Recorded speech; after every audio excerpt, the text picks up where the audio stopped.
Então, última aula falando sobre as 4 9 verdades, né? Não sei se vocês conseguiram deixar elas explícitas na mente de vocês, mas resumindo, o sofrimento existe, a maior causa de sofrimento é os nossos apegos e desejos, é possível pôr um fim ao sofrimento através do compreensão plena, o que a gente vai estar tratando na aula hoje. Então, até você se tornar consciente, o inconsciente irá dirigir a sua vida e você irá chamá-lo de destino. E o que quer dizer se tornar consciente? O que vocês entendem por se tornar consciente? Como em outras aulas já foi dito, em outros vídeos que já foram gravados, a gente fala que a maioria das pessoas andam dormindo. Né? Grande parte da população anda, né? Como eu disse, vivem a vida achando que a vida é uma só e tem que curtir isso e aquilo, e não se tornam conscientes. Conscientes do quê? Consciente de si mesmo, consciente do universo, do porquê da vida, de onde eu vim, para onde eu vou, o que eu estou fazendo aqui. Isso é se tornar consciente. Né? Então as pessoas não têm consciência dessas coisas. Então por isso agregam sofrimento à sua vida, atraem cada vez mais formas de sofrimento e acabam falando que é o destino. Ai, Deus é injusto, meu destino é sofrer isso e aquilo. Não é, a pessoa não está fazendo esforço nenhum para se tornar consciente, para entender como as coisas realmente funcionam. É aquele negócio, deixa a vida me levar, então aí sofre. Porque se você não está preocupado em entender o real significado da vida, você não está aqui de brincadeira, ninguém está aqui de passatempo. Então com isso você vai agregando cada vez mais sofrimento na sua vida. E você vai jogar a culpa como a grande maioria das pessoas sempre faz, pôr a culpa nos outros. A culpa é do marido, do esposo, do político, do padre, do pastor. A culpa nunca é minha. Mas quando as pessoas assumirem o compromisso sobre suas vidas, entenderem que se tem algo de errado na minha vida, o culpado disso é eu e eu tenho que fazer alguma coisa para melhorar, as pessoas não têm essa visão. É muito mais fácil colocar a culpa em outros. Vocês devem conhecer pessoas assim. Então, saindo da Matrix, na época de Buda, 2500 anos, na época de Jesus, não tinha esse termo Matrix, mas eles falavam a mesma coisa. Hoje as pessoas da atualidade falam muito sobre Matrix, devido ao filme, que é uma alegoria que explica sobre como é a Matrix e qual que seria o processo de despertar, o que acontece na realidade por trás do pano. Né? Então, Buda nos indica o caminho a tomar para a cessação do sofrimento e do renascimento. Então essa matrix aqui poderia estar relacionada ao renascimento ou que os budistas chamam de roda de samsara. O ciclo de morre, reencarna, morre, reencarna, morre, reencarna. Até que a gente entenda, até que nos tornemos conscientes, a gente vai ficar preso nesse ciclo. Então Buda, a cessação do sofrimento e do renascimento. A nobre senda ótima, caminho do meio, o caminho das 8 vias. Então, para ficar bem claro para vocês aqui, Matrix, roda de samsara, renascimento seriam praticamente a mesma coisa. E a gente só consegue sair da roda de samsara, a gente só consegue sair dessa Matrix através do despertar da nossa consciência. Buda acreditava que o homem deve evitar os extremos da vida. Não se deve viver nem no prazer extravagante, nem na autonegação exagerada. Ou seja, no processo de iluminação do Buda, ele entendeu o seguinte: muitas vezes a pessoa busca isso aqui, os prazeres extremos da vida. Por quê? Porque a pessoa quer aquela sensação de estar se sentindo bem, quer aquela sensação de achar que está aproveitando a vida, mas ela esquece que tudo tem 2 extremos. Que nada vai ficar bom e perfeito e harmonioso para sempre. Então o que ele quis dizer? Que você não deve se apegar às coisas quando elas estiverem boas. A mesma coisa também, você não adianta querer fugir do que pode acontecer de mal na sua vida, porque são 2 extremos. A vida sempre vai andar nisso. Então, aqui entra a questão de você trilhar o caminho do meio, não se apegando demais às coisas quando elas estiverem boas e não tentando fugir de quando algo estiver dando de errado na sua vida. Você entender que tudo são faces da mesma moeda. A parte boa, a parte feliz, a parte da tristeza que eventualmente a gente pode passar na nossa vida, isso vai acontecer. E se a gente estiver trilhando o caminho do meio com consciência de que isso acontece, de que isso existe, a gente também evita muito sofrimento. Então, ambos os extremos acorrentam o homem ao mundo e assim a roda da vida ou samsara. O que ele quis dizer aqui? Quis dizer que quando você está apegado demais às coisas boas da vida, isso também vai fazer com que você fique preso à Matrix, nessa roda de renascimento que é a roda de samsara, de morre e reencarna. Porque vamos supor que você tenha apego demais às suas filhas, à sua família e aos seus entes queridos. Então, beleza, você morreu hoje. Acabou, morreu. Sua consciência saiu. Só que do outro lado, no plano espiritual, você ainda tem aquele apego à família. Não, como é que minhas filhas vão crescer? Como é que vai ser a vida delas? Não sei o quê. Então você ainda está apegado nela. Então, possivelmente, você ainda vai reencarnar por causa desse apego que você tem. Então você ainda continua aqui na roda de Sansara presa à Matrix. Por isso que Buda ensina muito sobre desapego. Para que quando a gente partir, quando chegar ao fim da nossa vida, enquanto a gente viver, a gente vai fazer o nosso melhor. Mas quando chegar ao fim da nossa vida, se a gente não tiver apego, a gente acaba com esse ciclo de renascimento. De morrer, reencarnar e ficar preso aqui nesse terceira dimensão. A gente vai para outros lugares aí. Como Jesus disse, na casa do meu pai há muitas moradas, então é bobagem da nossa parte acreditar que só tem vida aqui no planeta Terra. Tem muitos planetas habitáveis por aí e hoje a ciência vem descobrindo cada vez mais. E a ciência hoje já consegue, a ciência já traz para nós que existem várias outras dimensões além dessa nossa. Hoje, antigamente eles acreditavam que o Sol girava em torno da Terra, que a Terra era plana, não sei o que. Acreditavam que a nossa Via Láctea, o nosso sistema solar era o único existente. Hoje não, já descobriram milhões de sistemas solares, milhões de outras galáxias, com milhões de outros sistemas solares, com planetas que podem ter vida tanto quanto aqui. Então é muita ignorância da nossa parte achar que nós somos os únicos filhos de Deus, que o planeta Terra, que Deus está lá em cima olhando o que está acontecendo na vida de cada um aqui embaixo no planeta Terra. Não, existem muitos planetas. Existem muitas formas de vida fora disso. Espíritos são seres iguais a nós. Só que assim, aqui a gente está materializado num corpo físico. Aqui na terceira dimensão, a nossa matéria é isso aqui. Então, quando eles falam de outras dimensões seriam, por exemplo, vamos supor aqui, igual eu falo que muitas dimensões coexistem no mesmo espaço. Hoje a gente está aqui na dimensão 3D, que a gente consegue ver largura, altura e distância e o tempo. Temos essas características. Então aqui a gente se manifesta através da matéria. Só que o que acontece com a sua consciência quando você dorme, quando o seu corpo dorme? A gente não lembra, mas só que ela passa para uma outra dimensão, numa outra vibração. Então na outra dimensão ela está fazendo alguma outra coisa. A gente, enquanto o nosso corpo dorme, a gente está fazendo alguma outra coisa em algum outro lugar. Tem as pessoas que conseguem fazer as projeções astrais, que conseguem ter os sonhos lúcidos, então quando eles acordam, eles lembram de tudo que eles fizeram enquanto o corpo dormia. A gente ainda não despertou para isso. É possível, igual foi dito lá, todo mundo tem essas faculdades latentes, telecinésia, essas coisas tudo aí, da paranormalidade. Todo mundo tem isso latente, mas enquanto a gente não trabalhar para desenvolver isso, vocês, quando crianças, vocês devem lembrar de vezes que vocês sonhavam com alguma coisa e, tipo assim, vocês acordavam e queriam voltar para aquele sono, ou às vezes você estava no sono e estava sabendo que estava sonhando e falando, agora eu vou acordar, comigo acontecia isso. Hoje já não tem mais essa capacidade porque a gente vai envelhecendo e vai perdendo um pouco isso. Mas se praticar, se aprender métodos, isso tudo é desenvolvido. Então a gente pode aprender a fazer projeção astral e enquanto o nosso corpo dorme, a gente está consciente numa outra dimensão, no plano astral. Então a questão de espíritos, podem ter vários espíritos aqui, numa outra dimensão. Um clarividente, uma pessoa que tem a terceira visão aflorada, ele consegue ver espírito em qualquer lugar. E espíritos nada mais é do que a gente mesmo. Nós somos espíritos, só que estamos aqui dentro do corpo. Tem gente que morre e nem sabe que morreu. Igual no filme Ghost lá. Tem gente que morre e nem sabe que morreu. Vê o corpo no chão ali, mas acaba continuando vivendo da mesma forma. Apegado às coisas da matéria, não entende que não se preocupou durante a vida em aprender sobre essas coisas, depois que morre, porque a pessoa pensa que a vida é uma só, morreu, acabou, você vai para o descanso eterno até esperar o julgamento final. Pior mentira que existe.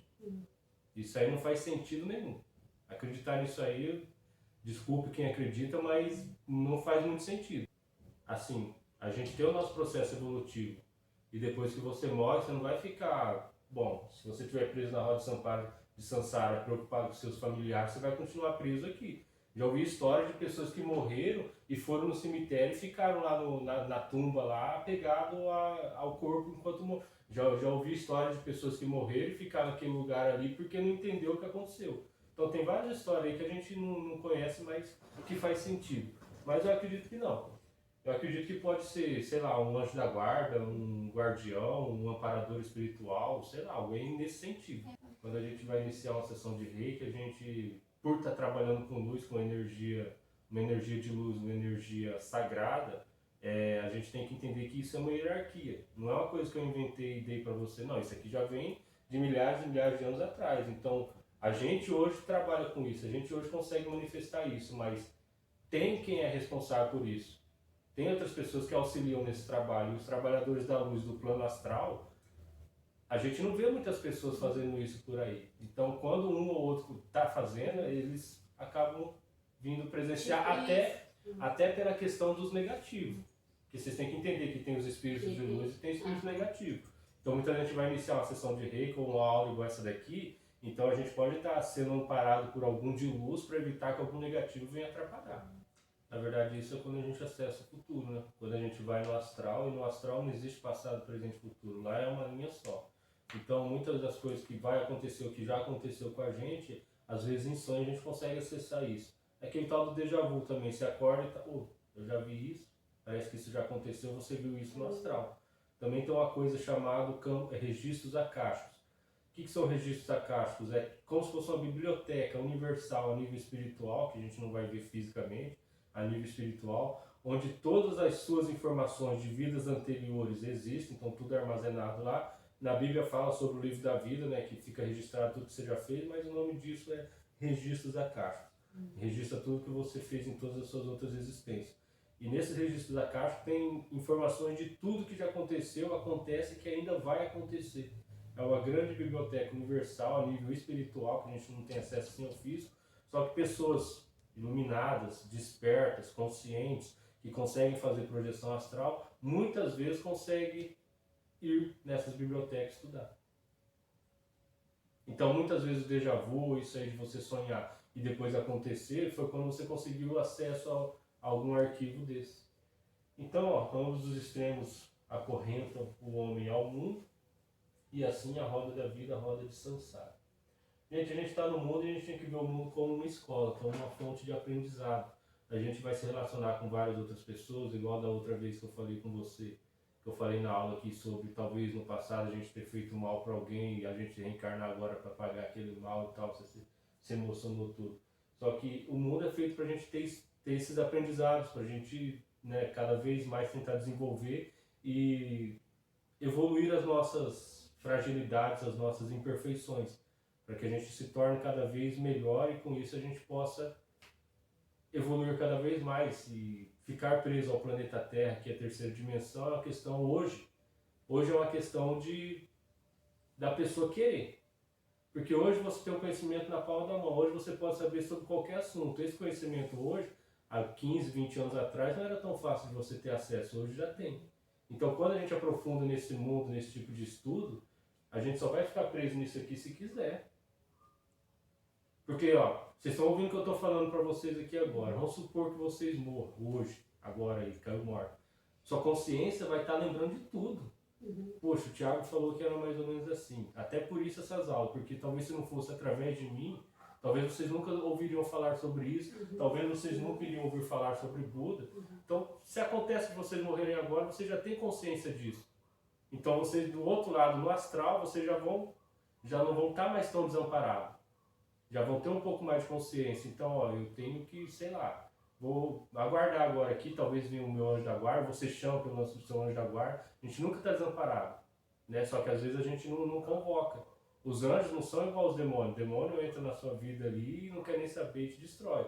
Os anjos, muitas vezes, eles só vêm quando você chama. Estão lá, prontos, né? Cheio de energia, querendo ajudar de alguma forma, mas respeita seu livre-arbítrio. Então, para que possa fazer alguma coisa pela gente, a gente tem que orar e pedir. Agora, os negativos não. É igual aquela pessoa invejosa que gosta de ver o mal do outro, até por isso é negativo. Gosta de ver o mal do outro. Então faz a maldade porque se sente bem fazendo maldade. Gosta de fazer maldade porque se satisfaz com aquilo, e isso é uma opção.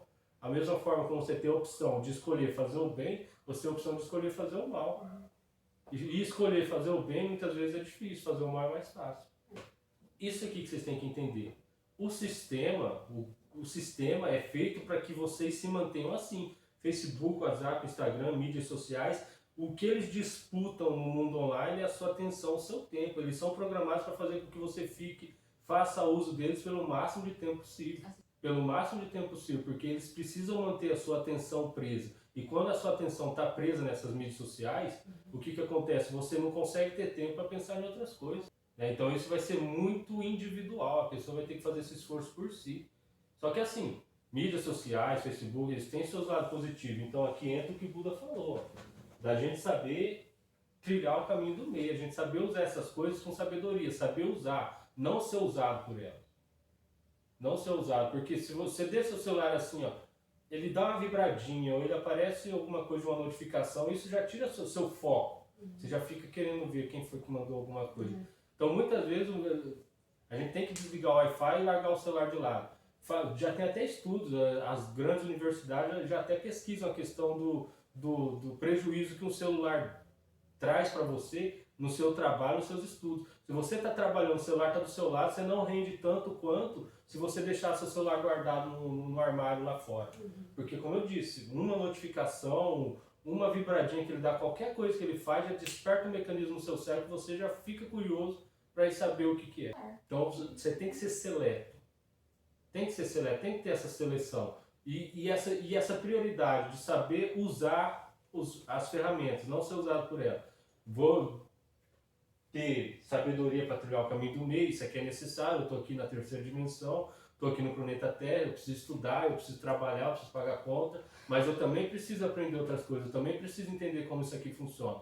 Só que entender como isso aqui funciona, planeta Terra, vida, existência, você não vai aprender na escola, nas igrejas, não.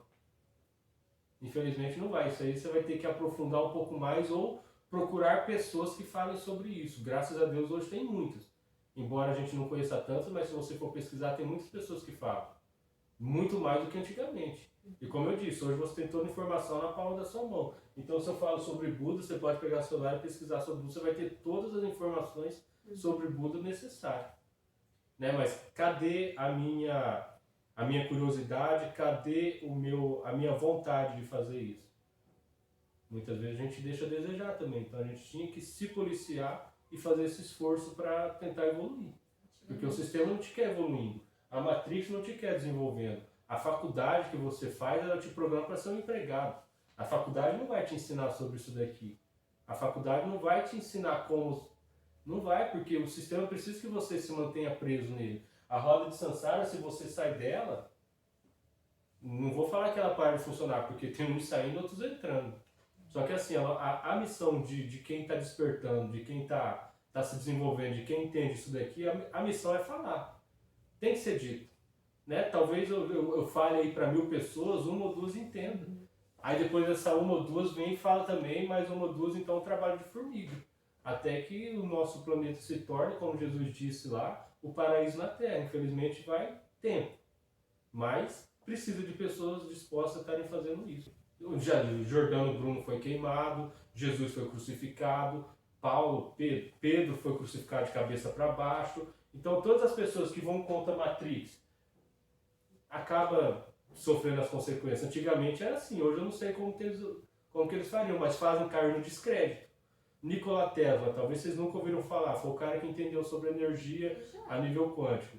Fizeram cair no descrédito, começaram... Jung, o próprio Jung aqui, ó, do início, fizeram cair no descrédito. Era um excelente filósofo, sabe, entendia de tudo. Entendia de tudo. Só que o que fizeram? Fizeram cair no descrédito. Falaram que ele era místico, esotérico, então todas essas palavras para a sociedade cientista, tudo isso daí eles banalizam. Eles banalizam. Por quê? Porque o cara aprofundou no conhecimento que realmente vale a pena, mas esse conhecimento não pode ser passado para a grande massa, porque se a grande massa tiver acesso a esse conhecimento, a gente para de manipular. A gente perde o controle sobre eles. Então eles param de dar lucro, eles param de trabalhar, é aquela lei lá. Igual tem até que eu falei, que 1% controla 96% de toda a riqueza do mundo. Esse 1% não quer que você tenha conhecimento. Porque se você tiver conhecimento, você vai disputar com ele. Você sai da base da pirâmide e vai para o topo. Aí você começa a disputar com ele. E daí não vai conseguir mais ter lucro em cima de você. A escravidão, a lei da mais-valia. Quem era o senhor de engenho? Um fazendeiro que fazia o escravo acreditar que era escravo e que tinha que trabalhar somente pela sobrevivência. Aquela teoria de comer leite com manga que faz mal. Isso aí nasceu lá na escravidão, por quê? Os escravos não bebiam o leite da vaca. Porque se bebesse o leite dava bastante lucro, então os escravos não podem beber leite, porque senão a gente não vende o leite e não ganha o dinheiro. Então vamos pôr na cabeça dele que leite com manga faz mal, e daí eles não vão tomar o leite, vão comer só a manga que nasce na árvore e se perde no chão. O caminho para dar fim ao sofrimento é o caminho do meio, equilíbrio. Isso aqui em tudo. Quando vocês ouviram Yin Yang, não tem uma figura do Yin Yang que poderia ter posto, mas vocês vão entender que é aquele círculo com uma parte preta, uma parte branca, com uma bolinha branca, uma bolinha preta. Então quer dizer, a parte preta poderia significar o que é de negativo, a parte branca o que é de positivo. Então eles vão dizer que até no que é negativo vai ter algo de bom, e até no que é positivo vai ter algo de ruim, porque nada que é bom demais é tão bom, sempre vai ter algo de ruim, e o ruim a gente viu lá no começo, que tudo que é bom uma hora chega ao fim, e se a gente ficar pegado a tudo que é bom a gente vai se frustrar, porque é tudo passageiro. Igual aquele negócio que fala, quando você ri bastante, você está rindo bastante hoje, amanhã você vai chorar. E Buda, o caminho do meio, Buda descreveu em 3 áreas simultâneas e complementares: ter uma vida ética, ter concentração e ter sabedoria, que juntas se reúnem em 8 partes. Então, vida ética. O que seria uma vida ética? É você ser um exemplo, é você viver a sua vida de forma que as pessoas não tenham o que falar de você. Embora na nossa sociedade seja um pouco difícil, porque mesmo você vivendo uma vida certa, sempre vai ter um outro que vai estar falando de você, mas interiormente você e sua família sabendo que você vive uma vida ética já é o suficiente. O que os outros falam ou pensam não importa. Concentração. Concentração foge bastante, porque a gente não consegue muitas vezes se concentrar nem no mantra Om. Mas olha para vocês verem como que a nossa atenção, como que a nossa concentração ela é disputada. O que seria concentração? Você conseguir se manter focado em algo pelo máximo de tempo possível. E a gente não consegue. Às vezes a gente vai estar fazendo um exercício, vamos estar pensando o que eu vou fazer depois que eu sair da academia, ou eu vou estar pensando na conta que eu vou pagar. Então a minha concentração naquele exercício, naquele momento, acaba deixando a desejar. E sabedoria. Só que a sabedoria é uma coisa que a gente vai adquirindo com o passar do tempo. Para você desenvolver sabedoria, muitas vezes precisa ter bastante conhecimento. E conhecimento e sabedoria são coisas diferentes. Tem muita gente que tem conhecimento, mas não é sábio. E tem muita gente que é sábio sem precisar do conhecimento. Mas o interessante é saber entender os dois. Você buscar o conhecimento, porque daí através do conhecimento que você tiver, você consegue desenvolver um certo grau de sabedoria. Primeiro, uma compreensão correta e completa. Compreensão do quê? De tudo, da vida, das coisas, uma compreensão geral, mas uma compreensão correta das coisas. Primeiro, um pensamento correto. Como que a gente definiria isso? Um pensamento correto. Vai estar falando mais pra frente ali. Palavra correta. Pensamento correto é relacionado a você pensar de forma correta sobre as coisas. Não, você pensar as coisas certas, pensar como as coisas realmente são. A palavra correta é você falar o que precisa ser dito. É você falar o que faz sentido. Porque as pessoas conversam bastante, tem gente que conversa o dia inteiro, já acorda às 7 horas da manhã conversando, mas o que será que essa pessoa está falando? Às vezes a pessoa está só tá falando um monte de coisa que não faz sentido nenhum e não agrega em nada. Então, palavra correta, você falar coisas que valem a pena de ser ouvido. Ação correta. Meio de vida correto. O meio de vida está relacionado a como você ganha a sua vida, como você se mantém, o seu trabalho. O meio de vida correto seria você não roubar, você não traficar, você não passar ninguém para trás. Um esforço correto, conscientização e concentração. Então esses são o caminho das 8 vias. Aqui a gente vai estar falando de um por um. Então, compreensão e pensamento correto. Busca da sabedoria, libertando o homem da ignorância que o mantém à roda da vida. Ignorância que o mantém na roda da vida. Então, ignorância aqui, como eu já disse em outras aulas, não está relacionada àquela pessoa ignorante de ser estúpida. Ignorância, quando ele está falando aqui, é daquela pessoa que não conhece determinados assuntos. O ignorante em relação àquele assunto. A pessoa que não entende sobre aquilo. Então, libertando o homem da ignorância que o mantém à roda da vida. Então, o que te mantém preso à roda de Sansara? A ignorância ou a falta de conhecimento de como ela funciona. Só que agora eu já estou explicando isso para vocês. A nosso apego, os nossos desejos e as nossas crenças mantêm a gente preso à roda de Sansara. Então, Com isso, vocês já deixam de ser ignorantes em relação a esse assunto. O homem deve construir sua compreensão sobre como o mundo funciona, lutar contra os desejos. Lutar contra os desejos, hoje eu poderia mudar essa palavra aqui, porque quando você fala lutar contra alguma coisa, isso exige uma certa energia. Então você está pondo uma energia ao contrário. E quando você põe muita energia sobre alguma coisa, é igual aquele lei de Newton. Quando você aplica muita energia, aquele corpo devolve a mesma energia para você na mesma intensidade. Então lutar contra aqui talvez não se encaixe legal. Seria mais interessante entender, compreender. Compreender os nossos desejos. Você analisar que você tem desejo e você compreender que quanto mais desejos você tiver, possivelmente mais sofrimento você vai estar causando para a sua vida. Exatamente, mas o desejo de forma, como você disse, equilibrado. É assim, a gente, como eu disse, estamos na terceira dimensão, aqui funciona de determinadas formas, a gente tem que se manter, trabalhar, ganhar dinheiro. Legal, eu quero ter um carro? Eu quero ter um carro. Ótimo, mas o querer ter esse carro não é a minha meta de vida. Eu não vou morrer se eu não tiver o carro. Eu quero ter aquele carro, eu vou trabalhar para que eu consiga. Mas caso eu não consiga, tudo bem. Tá tudo certo. Se eu conseguir, eu vou ficar feliz, eu vou ficar satisfeito, não vou me apegar, porque se eu me apegar demais, um extremo leva ao outro. Então, consegui o carro igual a moto. Não mandei a moto embora. Quando eu consegui ela, não fiquei feliz? Fiquei, normal, estou de moto, agora apareceu a oportunidade, tchau, moto, daqui a pouco vem outro, se precisar ir, vai, e assim.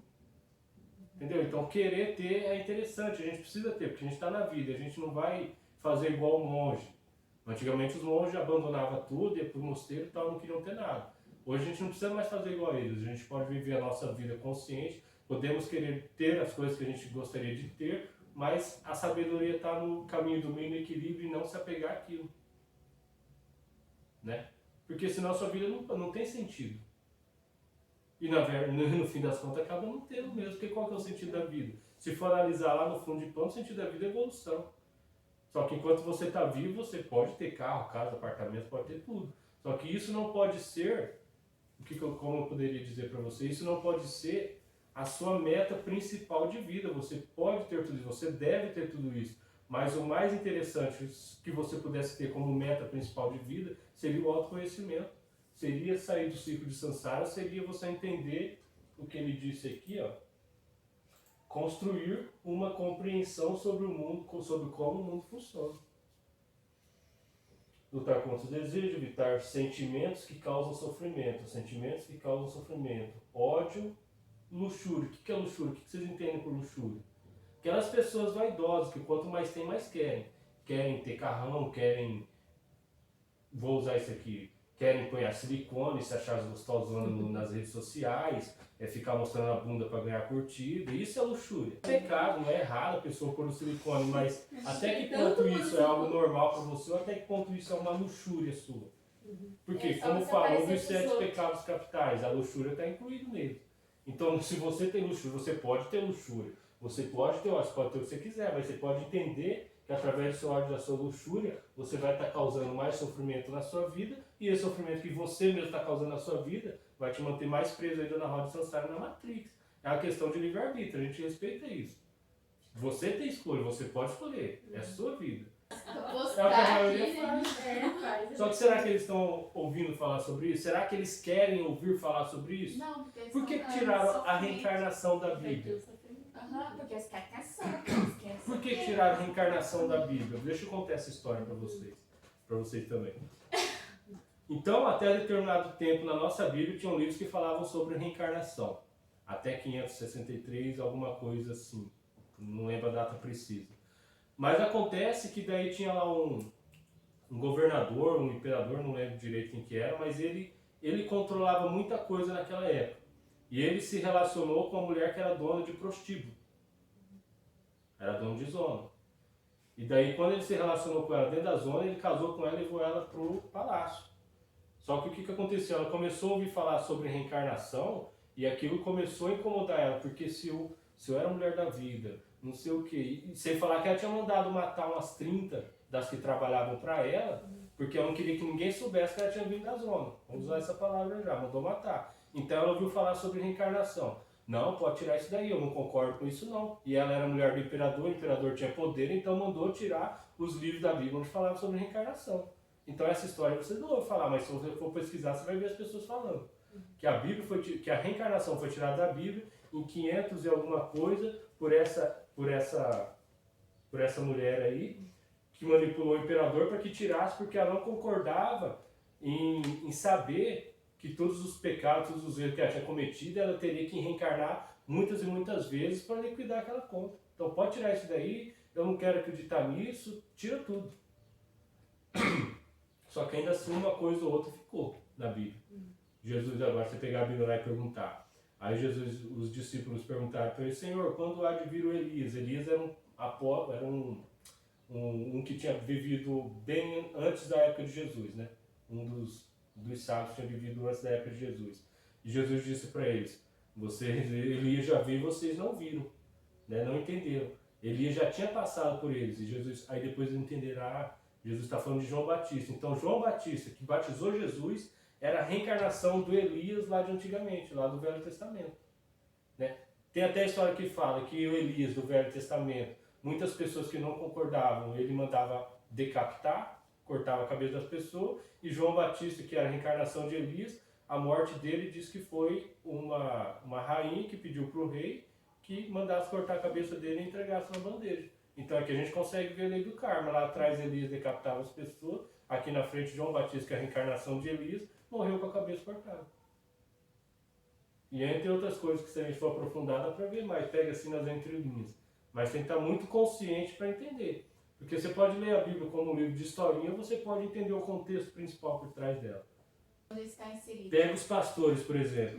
O pastor pega um versículo da Bíblia e usa aquele versículo da Bíblia para manipular, porque vai passar aquela mensagem de acordo com o interesse dele. Então, ó, pessoal, aqui na Bíblia está escrito o seguinte, ó, vocês têm que trazer 10% do seu salário. Aí muitos pastores lá faziam o seguinte, ó, você tem que fazer o sacrifício de Abraão. Abraão não pegou seu filho, levou na montanha e ia sacrificar seu filho a Deus. Vocês têm que fazer a mesma coisa, pega seu carro, sua moto, seu salário, vem e sacrifica no altar para Deus. Então o cara vai pegar a Bíblia e vai usar a Bíblia de uma forma que ele se beneficie com ela. É complicado, mas a grande maioria usa isso aí. Porque aqui ó, Deus está falando, a Bíblia é a palavra de Deus, você tem que fazer tudo de acordo com a palavra. Então, pois é, cada um vai interpretar a Bíblia de acordo com o seu, como que eu posso levar vantagem em cima disso. E existe a faculdade de teologia, muitas coisas aí acabam preparando as pessoas para isso. É difícil. Então, é complicado de acreditar nessas pessoas. Tem uns que falam que tem o dom da palavra, tem outros que vão estudar teologia. Sai de lá com curso de graduação, agora eu vou ser pastor. E agora me fala real, no que, igual você fala, desce essa rua, quantas igrejas você vai ver aqui, quantas igrejas você vai ver aqui, quantas igrejas você vai ver para lá. Agora fala para mim, se igrejas, se esses pastores, esse pessoal que ensina essas coisas aí, funcionasse, o paraíso na terra já existia. Até porque o que eles mais fazem é causar separação. Você vê um crente que fala mal do católico, você vê um católico que fala mal do macumbeiro, você vê um católico, um macumbeiro e um crente que fala mal de um budista. Então você vê que causa essa separação. Então que Deus é esse que causa separação? Que Deus é esse que eles estão acreditando? Porque se aos olhos de Deus somos todos irmãos, então independente da minha crença ou do que eu resolvi acreditar, eu sou seu irmão. Nós viemos da mesma fonte, então você deveria me respeitar, me amar e tentar fazer o bem por mim. Um dos principais mandamentos não é amar Deus sobre todas as coisas e o próximo como a ti mesmo. Só que muitas vezes a pessoa não ama nem a si mesma, como é que vai amar o próximo? Então a igreja você vê, se resolvesse esse problema já teria sido resolvido. Todo mundo acha que é o dom da palavra, todo mundo acha que fez um cursinho de teologia lá, já pode virar pastor, mas o que realmente será que essa pessoa está querendo ensinar? Qual será que é o intuito dela? O que ela quer com isso? Porque se quisesse fazer o bem, não cobraria. Não falaria para você dar dízimo, não pediria sua oferta, não tentaria te vender nada. Faria gratuito. Faria igual eu estou fazendo aqui. Eu estou cobrando, não estou e nem pretendo. Talvez até por isso que não está cheio de gente. Porque talvez se eu cobrasse alguma coisa, eu estaria lotado. Né? Que vem de graça muitas vezes não tem valor. Tem o dinheiro. E as pessoas... Mas não é errado. Esses pastores que manipulam as pessoas aí. Porque as pessoas gostam de facilidade. Elas gostam de coisas fáceis. Então, se você senta aí, eu tô aqui no altar, com o microfone na mão, gravatinho, terninho, e falo para você, ó, Dá os 10% que Deus vai abençoar a sua vida, que suas coisas vão melhorar, você vai arrumar um marido, você vai arrumar um emprego, então eu te compro através da promessa. E você vai dar o seu dinheiro para mim, porque você vai estar achando que vai estar comprando a bênção de Deus. Então por isso que você dá o dinheiro na igreja, porque você acha que porque você deu dinheiro na igreja, e quem está ganhando dinheiro é o pastor, você acha que deu dinheiro na igreja, agora Deus tem a obrigação de te abençoar, Deus tem a obrigação de fazer sua vida melhorar. Deus não tem obrigação nenhuma, tem obrigação em você. E as pessoas se iludem, tem gente que dá carro, dá casa, dá apartamento, dá tudo. Lavagem cerebral. Mas por que eu estudei hipnose, por que eu estudo todas essas questões aí? Porque depois que eu comecei a entender sobre isso, eu vi como que as igrejas usavam isso lá dentro da igreja, eles usam. Reprogramação mental, você vai num culto, numa igreja qualquer aí, no início do culto ele vai falar para você dar o dízimo, no meio do culto ele vai falar para você dar a oferta, e no final do culto ele vai falar para você fazer um voto com Deus. Se você for de segunda a segunda, é esses 3 métodos. Então você foi uma semana, nossa, você já ouviu isso 3 vezes 7, 20, você já ouviu isso 21 vezes. Você foi um mês, você já ouviu isso 80 e tantas vezes. Então isso já está reprogramado na sua mente. Sua mente já está reprogramada. Então você acaba acreditando que isso é verdade e acaba fazendo isso. E sem falar nos gatilhos mentais e sem falar na programação neurolinguística que eles usam contra você, fazendo com que o que eles falam, se você não fizer o que ele está falando, você vai começar a se sentir mal. Você vai começar a se sentir incomodado se você não fizer o que eles estão falando. Então, para se manter naquele meio, porque você acaba acreditando que aquilo é verdade absoluta, para se manter ali, você vai acabar querendo ou não fazendo o que eles querem. Então por que as pessoas têm medo da hipnose? Por causa disso, porque se o hipnoterapeuta usa a hipnose para fazer o bem, para abrir a mente da pessoa, não é o que eles querem, a Matrix não quer isso. Então no inconsciente coletivo todo mundo tem medo da hipnose, mas só que eles não sabem que dentro da igreja eles estão sendo hipnotizados. Como já foi dito outras vezes, hipnose é foco, concentração. Você sentou na cadeirinha, ouviu a musiquinha bonitinha de Deus lá, tal, já se emocionou todo, agora você está focado no pastor. Tudo que o cara lá falar para você vai estar entrando automaticamente no seu subconsciente. Palavra e ação correta. E muitas vezes a ação correta é você não fazer nada. Isso é difícil, né? Porque igual eu já falei outras vezes também, se uma pessoa te ofende, automaticamente você já vai querer bater nela. Então a ação correta diante de uma ofensa seria a não ação. O homem deve parar com mentiras e intrigas e falar com o seu semelhante de forma verdadeira e carinhosa. Ficar em silêncio quando necessário. Deve seguir os 5 mandamentos. Para você ver, mais uma semelhança entre o budismo e o cristianismo. Não matar nenhum ser vivo. E aqui eles seguem a risca. Não mata nem formiga, nem pernilongo, nenhum tipo de inseto. Não mata nenhum ser vivo. Não mata uma árvore, não corta uma árvore, não mata nada. Jogou lá fora. Jogou lá fora, né? Não matar nenhum ser vivo, não roubar. Presta atenção, 2000 anos Jesus ensinou isso, mas Buda veio 2500 anos antes, 500 anos antes de Cristo. E ele ensinava praticamente a mesma coisa. Tem até uma semelhança, então será que Jesus aprendeu o budismo? Pode ser. Então, não ser sexualmente promíscuo. O que é isso? É aquela pessoa que sai com um e com o outro. Sexualmente promíscuo, não mentir e não usar drogas, né? Tomar estimulantes e usar drogas. Porque o budismo ele fala muito sobre você manter a consciência plena, sobre você não usar coisas que interferam na sua consciência. Então, você sempre se manter lúcido, não usar drogas, né? Escolher um trabalho que não contraria esses mandamentos, ou seja, um trabalho onde você não precisa matar ninguém, um trabalho onde você não precisa roubar ninguém, um trabalho onde você não minta. Não? Então seria a palavra e a ação correta. Meios de vida e esforço correto. Maneira como o ser humano pode melhorar a si mesmo. Melhorar a si mesmo. Isso seria uma das metas principais para a nossa vida. Melhorar cada vez mais, melhorarmos a nós mesmos. Devemos evitar pensamentos ou estados de espíritos destrutivos. E se já existem, devemos expulsá-los. E o estado de espírito aqui, ou pensamento destrutivo, só vai fazer mal para a gente mesmo. Nossa mente cria a nossa realidade, o que a gente pensa a gente atrai, e se você tem muito pensamento destrutivo, seu cérebro também libera neurotransmissores que a longo prazo começam a deteriorar seus órgãos. Então pessoas com câncer, pessoas com diabetes, pessoas com problemas de saúde, tem que analisar aqui o estado emocional e os pensamentos dessas pessoas também. Dentro das terapias holísticas a gente vê tudo isso. Você vai no médico, ele fala é natural, tal, não sei o que, passa um remédio e pronto. Beleza, resolve, vai remediar. Mas a causa do problema da pessoa não consegue entender, porque não entende do holismo. Não entende que pensamentos e sentimentos geralmente vão causar problemas também. Deve praticar a autocontemplação, ou seja, a meditação que a gente fez no início, é você se contemplar a si mesmo. Você se observar, autocontemplação, para obter pleno controle do seu corpo e da sua mente. Né? Uma vez conseguido isso, estará pronto para iniciar a meditação, que já é um nível mais profundo. Autocontemplação é você se analisar, você observar. Agora eu estou ansioso, agora eu estou com pressa, agora eu estou com raiva, agora eu estou estressado. Isso é autocontemplação, você se observar. A meditação nessa questão aqui não é aquilo que a gente fez no começo. Aquela é uma meditação de concentração no som.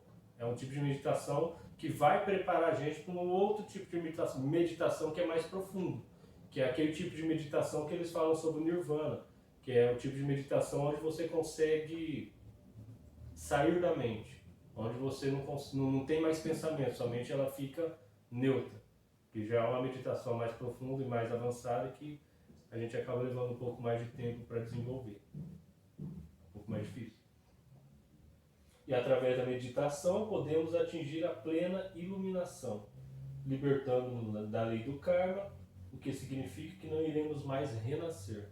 Vocês, não sei como que é a vida de vocês, mas olhando vocês olhando para a vida de vocês agora, se vocês morressem agora, vocês gostariam de reencarnar nessa mesma vida com os mesmos problemas? Não. Prefeririam uma vida diferente? Pois é. Então tá tudo aqui, ó. Libertarmos da lei do karma e não precisar mais renascer aqui. A gente pode renascer num outro planeta, numa outra dimensão ou ficar no plano espiritual. Mas se a gente não tem karmas para estar sendo pago aqui, se a gente não tem dívidas para estarem sendo pagas aqui, então a gente não precisa renascer aqui. A menos que a gente se disponha a vir para cá para fazer alguma coisa. Para ensinar algum assunto, para falar, para ajudar a melhorar alguma coisa, aí já é opcional. Isso é nível espiritual, né? Você lá no plano espiritual, programando, agora, já que não tem karma, não tem nada para pagar nada para ninguém, agora eu vou reencarnar lá para tentar ajudar alguém a evoluir de alguma forma. Que Jesus fez. Ele não tinha necessidade de reencarnar. Eu já falei isso para vocês. Mas ele escolheu vir para passar a mensagem dele para dar o exemplo. Então foi uma questão de escolha dele. Se você for ler sobre o Kuan Yin, que você me perguntou ontem, você vai ver que a história dela é um pouco semelhante. Ela também teve essa opção de reencarnar ou não, de subir para outros níveis ou não. E a natureza última. Às vezes os ensinamentos podem parecer pouco práticos, né? Às vezes tudo isso que eu falei para vocês pode parecer, isso deve ser difícil, isso é impossível, não sei qual que está sendo a visão de vocês em relação a isso. Mas assim, não é uma coisa que vocês vão começar a pôr em prática amanhã, não é uma coisa que vocês já vão estar aí 100% perfeitas nisso. Isso é um tipo de conhecimento que está sendo passado para vocês e gradativamente, pouco a pouco, vocês vão conseguir introduzir isso na vida de vocês. O primeiro passo seria conseguir meditar um pouquinho mais, né? Isso ajudaria muito. Acho que o segredo está tudo aí. Mas, em um determinado momento da vida, vamos ter que passar por algumas circunstâncias difíceis. Isso é inevitável. A vida ela não é perfeita, não é maravilhosa. O planeta Terra ainda não é um céu. Então, como disse, tem os dois extremos. Tem hora que vai estar bom e tem hora que não vai estar. Então, a gente tem que ter a sabedoria para entender isso. Então, os ensinamentos budistas não dizem que você vai se livrar de todas as dificuldades. Você não vai se livrar de todas as dificuldades, elas vão vir. E muitas vezes as dificuldades não precisam ser vistas com maus olhos para a gente.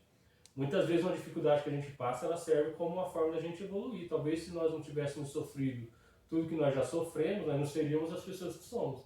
Então muitas vezes a gente precisa da dificuldade como uma ferramenta pedagógica, como algo para ensinar a gente a ser melhor de alguma forma. Porque se a gente não tiver dificuldade, muitas vezes as coisas boas, estáveis e legais fazem com que a gente caia na zona de conforto. E se a gente está na zona de conforto, a gente não vai se esforçar por nada. Então vem uma dificuldade para fazer a gente se mexer. Às vezes pode ser uma doença, às vezes algum problema, sei lá. Às vezes acontece alguma coisa e isso é natural para que a gente se mexa, para que a gente saia do comodismo. Então, o budismo ensina que no meio das dificuldades, sua natureza última não entra em sofrimento. Ou seja, que quando a gente entende tudo isso, quando a gente está trilhando o caminho do meio, quando a gente entende, abandona os extremos, pode haver dificuldade que for, mas isso não vai nos causar sofrimento. Porque a gente vai entender que é passageiro, que a gente não vai estar apegado às coisas boas e negligenciando as coisas ruins. A gente vai estar em equilíbrio. Então quando a gente tem esse equilíbrio, a gente não sofre. Aconteça o bom, aconteça o ruim, a gente não vai sofrer porque a gente entende que é assim mesmo. Então a nossa natureza última não pode ser afetada. E no budismo dizemos que sofrimento e alegria têm a mesma face, quando contemplados a partir da natureza última. Como assim? Quando você tem a consciência plena de que um é o espelho do outro, de que um não existe sofrimento sem o outro, né? Quem tá ligando?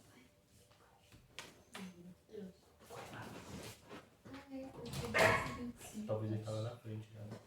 Não, ele não tá trabalhando, ele quer saber a Vanessa. Então, na natureza última, não é corrompido na alegria, a gente não se apega à alegria, e também não entra em crise quando passa por sofrimento. Muito obrigado.